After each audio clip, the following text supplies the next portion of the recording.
Resolvendo exercícios. E agora, os nossos exercícios são os de área de superfície de revolução. Logicamente, a gente vai precisar lembrar da fórmula, então a área vai ser dada como? Também chamada de S. A gente vai ter a integral de A até B de quem? Lembrando que é basicamente a fórmula do cilindro. O nosso raio é quem?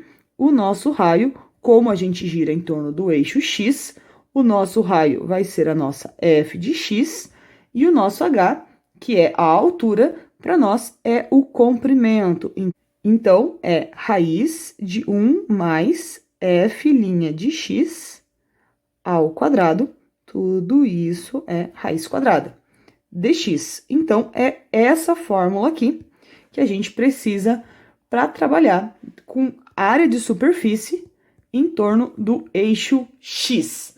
Então, nesse problema, como a gente vai ficar? Derivando y, a gente tem que y' é o próprio e na x, não tem nem graça. Como esse aqui é muito fácil, vamos direto calcular a área de revolução. E na x é uma função bem simples, então a gente não precisa se preocupar tanto. Repare que a nossa derivada é a própria função. A gente vai ter como, então? Integral de 0 até 1, 2π e na x, porque é a nossa f, raiz de 1 mais e na x ao quadrado.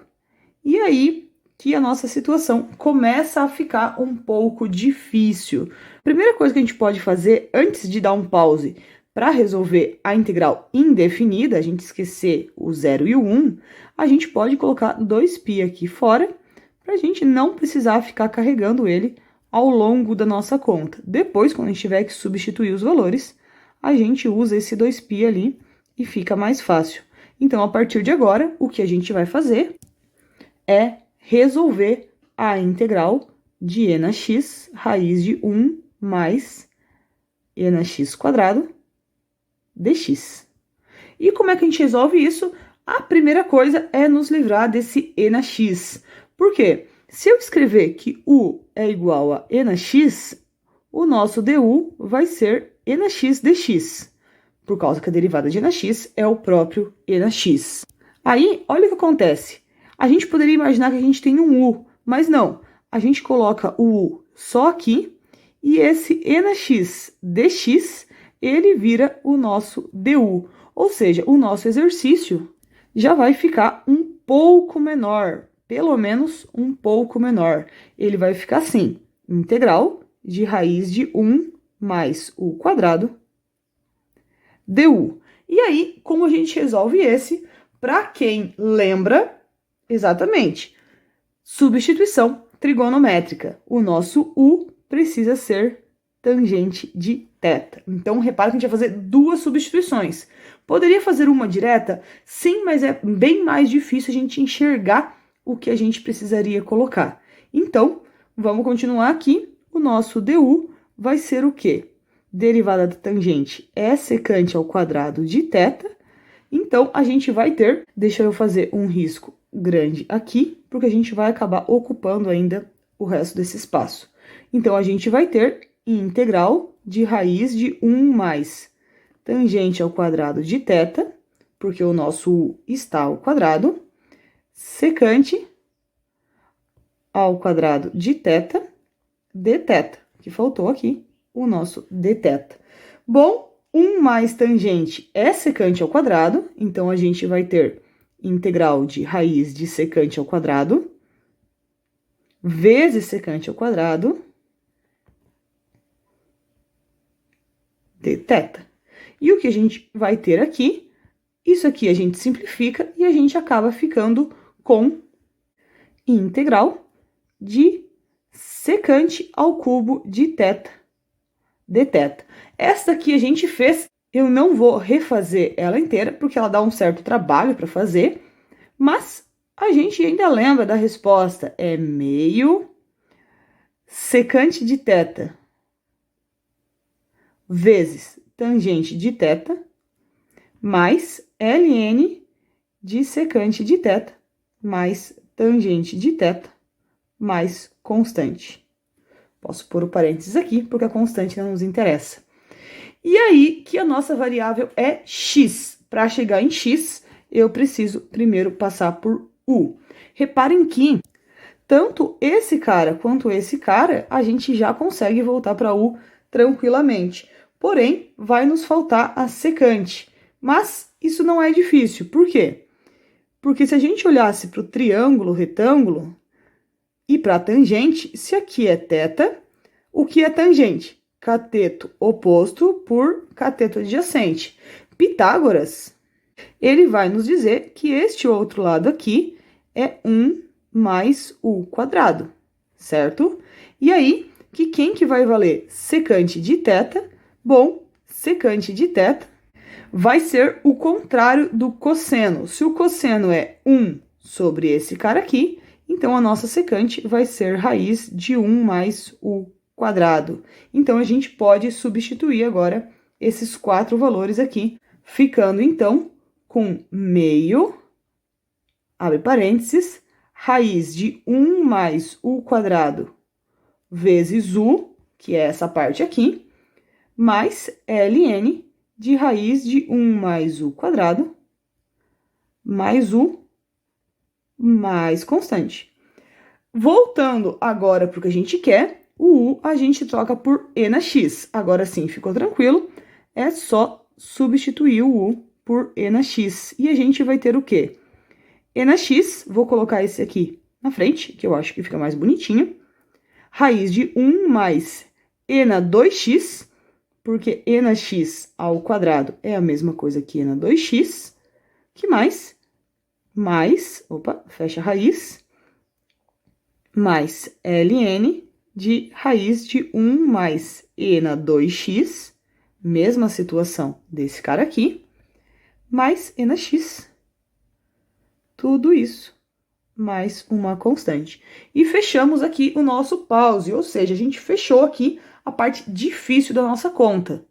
Voltando, então, para o nosso problema inicial, lembrando que a gente tinha parado exatamente nesse ponto, onde agora a gente já tem uma parte da solução. Uma parte porque vai faltar a gente colocar nos extremos do nosso intervalo. Como é que vai ficar, então?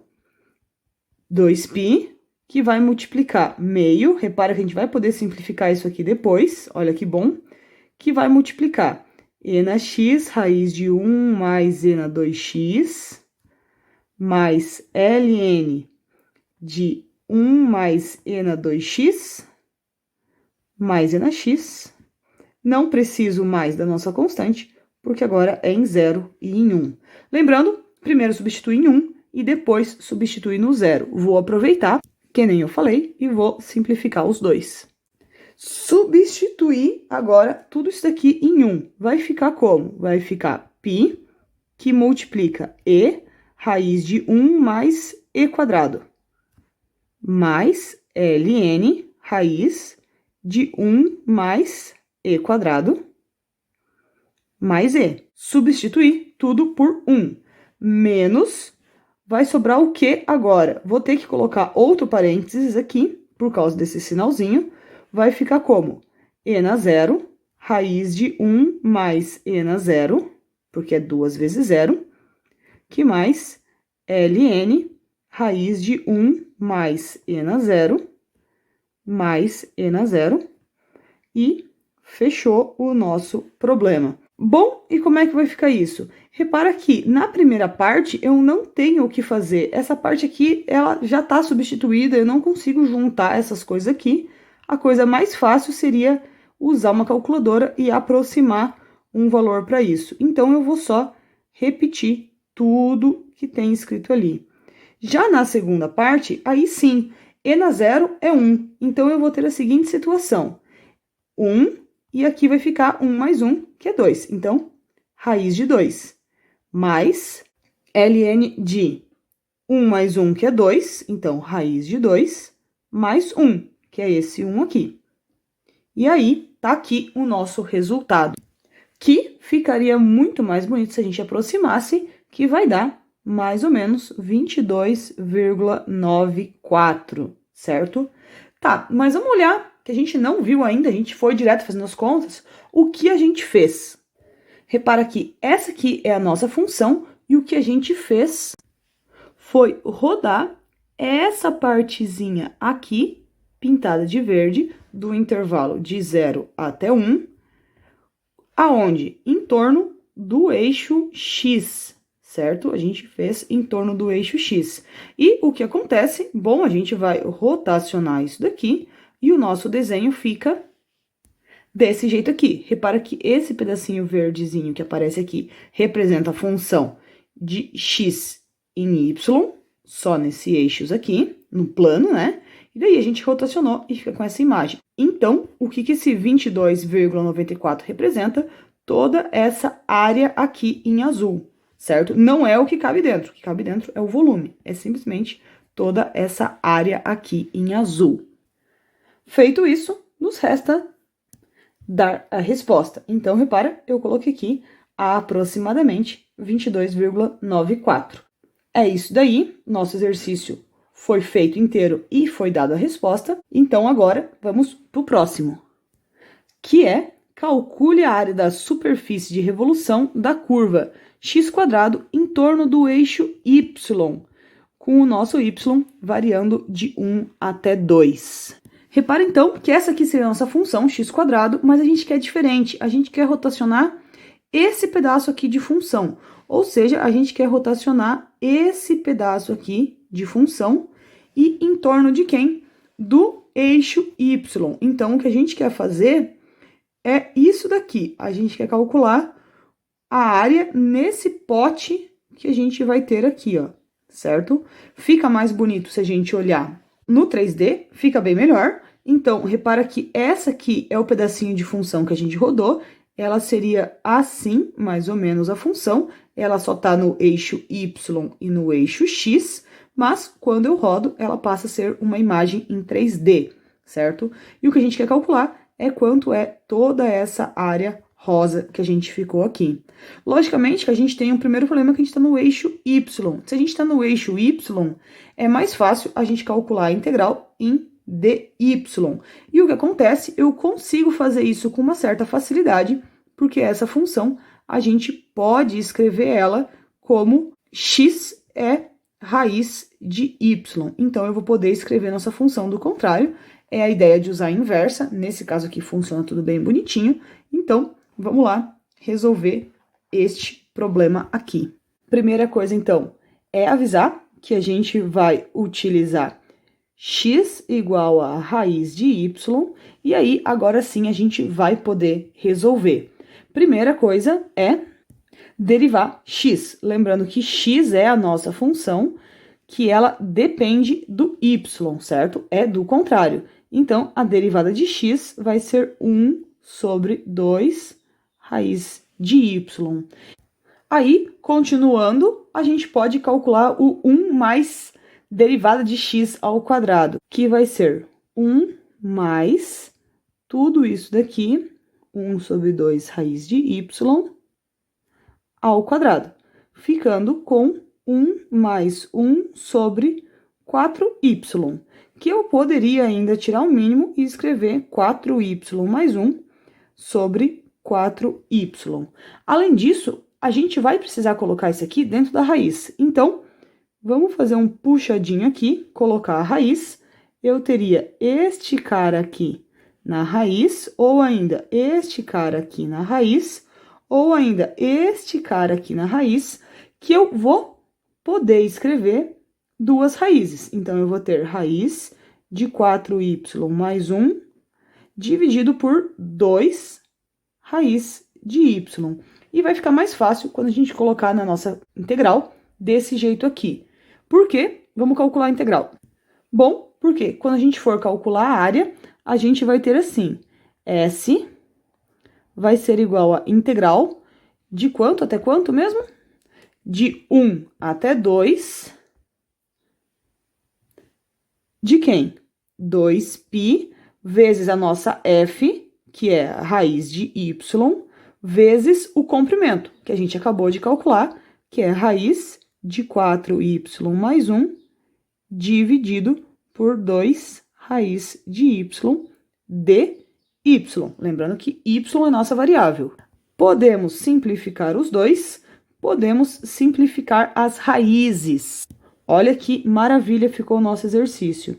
Eu vou ter um π, que eu vou deixar lá fora, 1 e 2, raiz de 4y mais 1, dy.